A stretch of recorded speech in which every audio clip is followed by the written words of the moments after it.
Baby, it's cold outside. Hey, hey, hey, happy day 78 of our BP challenge. BP, blood pressure for me because I need to reduce my blood pressure. Health challenge, business goal challenge, lifestyle challenge, whatever it is for you. We are, gosh, it's crazy, but we're nearing the end of our 90-day push. I would love to hear how you're doing. Check it in the comments below. If you are struggling with anything in this challenge so far and you haven't asked, shame on you. I am here for you. Ask. Just direct message me, Sharon Horne-Ellstrom, Pajama Grandma. Hit me up in the comments below. Voxer, V-O-X-E-R, is a walkie-talkie app on our phones. It's free. Sign up. I am Pajama Grandma on there. There's no other Pajama Grandma on Voxer. I guarantee it. Not very many people go by Pajama Grandma that are coaches and on Voxer doing walkie-talkie conversations. So, never fear. I am here if you need help and if you need me. Now, today we are going to talk about another key area of our life, another key aspect of our life. I call them the 7 keys. And that is our financial existence, our finances, money.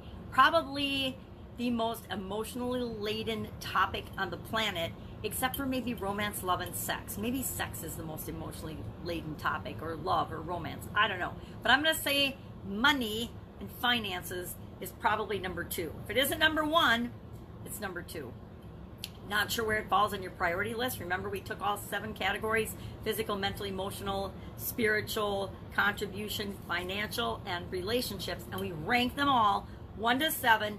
What is the most important? What is our highest priority right now? What is our lowest priority? Now, for me, physical obviously was my number 1 priority because I'm doing a blood pressure challenge. I need to get my blood pressure down. Some days it's working, some days not so much. Today is a good day. It's morning, it's early, it's cold outside. I'm drinking my nice warm cozy coffee and we're working on lowering the blood pressure. So finances, I don't think there's anything that gets my blood pressure up faster than thinking about or dealing with my financial situation. Now, not always. Sometimes everything's going along swimmingly.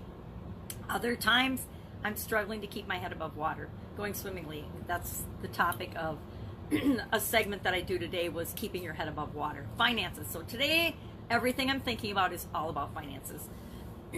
Now, our challenge today is not to change anything, not to think about anything or feel bad or good about anything. All we're going to do today with respect to finances is come up with a number, one number, and I call it our set point, our financial set point.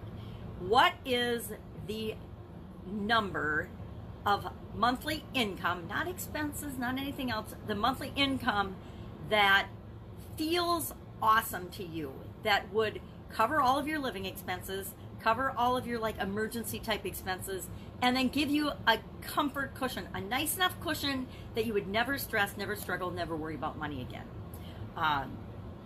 For me personally, that number's always been $20,000 a month.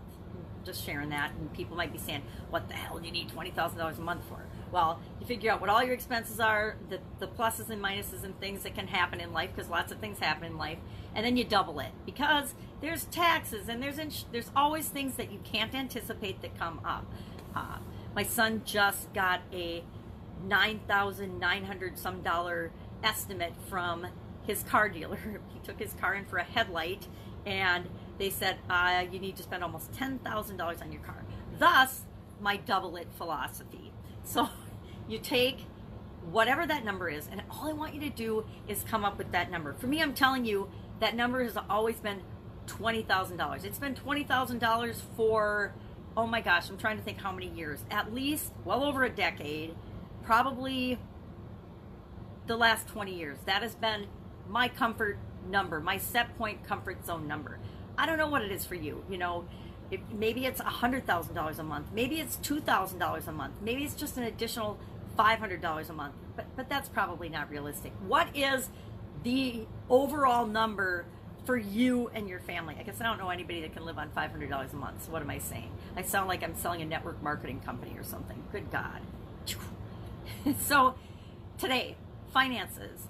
Think about your finances. Think about your financial set point comfort zone number. I'm not sure I'm explaining that right. We could talk about finances and financial liquidity and how we create the money that we want and the abundance that we want in our lives, I could do probably a week-long seminar on that without batting an eye.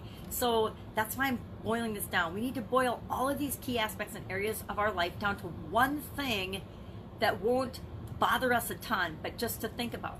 And the reason I'm having you pick this, I'm going to tell you why I'm having you pick this set point number. Because subconsciously, if you have this comfort zone number in your mind, and I guarantee you're probably not making it at this point, at this day. If you are, awesome, that's awesome. But if you are, you're probably not involved in a challenge, right? If my blood pressure was where it needed to be, I wouldn't be doing a 90-day challenge to change it. If your finances, if your relationships, if your physical position and health, if your mental and emotional thing, if everything was exactly where you wanted it, you wouldn't be doing a challenge. You wouldn't be finding ways to improvement. Guess what? No one's is. Nobody on the planet's life is where they want it to be, ideally, in all these areas and aspects of their life. If it were, we'd be done. And if we were done, we'd go ahead and we'd transition and we would die, because there wouldn't be anything else for us to do here on the planet. And that's not the way it is. Because whatever your set point is, whatever you decide it is today, guess what? A year from now, that might not be anywhere near what you want it to be or what you want it to be. I'm not asking you to pick it for another day. I'm saying right now, right here, what is your personal set point monthly income number, right? Again, pick it, figure it out based on your expenses as a cushion. You know, maybe you want to take a vacation 3 or 4 times a year, and it's going to be $5,000 per vacation. So that's $20,000 more that you need to make in the year. Divide that by 12 to add it to your monthly income, to add it to your set point number, and just come up with the number. And if you're brave, share it in the comments below. Share your number below. I told you, mine's 20. Mine's 20K. It's always been 20K. Oh, it hasn't always. I think it was about 5K before I turned it to 20K. But pick what that is. Share it in the comments below. And that's it for today. Pick your set point. And we'll talk about this more. If you have questions about this or need help with this or need an idea of how to come up with that number, just hit me up. Hit me up in the comments or hit me up on Voxer or direct message, because I'm here for you. And I don't want anybody to get stuck on this. Do not do it. If your number's 3K, put 3K. If your number's 1,500, put 1,500. Maybe you are in a relationship and you do just need $1,000 that you're generating for income. Put whatever it is for you. I don't know your personal situation. Only you know that. And you know what? Maybe it's $1 million a month for you to feel comfortable. Then put $1 million a month. Whatever it is for you, that's it. Just come up with that number, write it down somewhere. Nobody's going to know what it means. If my kids saw 20K written on a piece of paper, they're not going to know what that means. I've never even talked about this probably with my kids. I better think about that. And I better go talk to them about it. I don't think I have. Anyway, have an awesome day. I'll be with you tomorrow. Let me know if I can help you. Bye. You got this. Write down your number.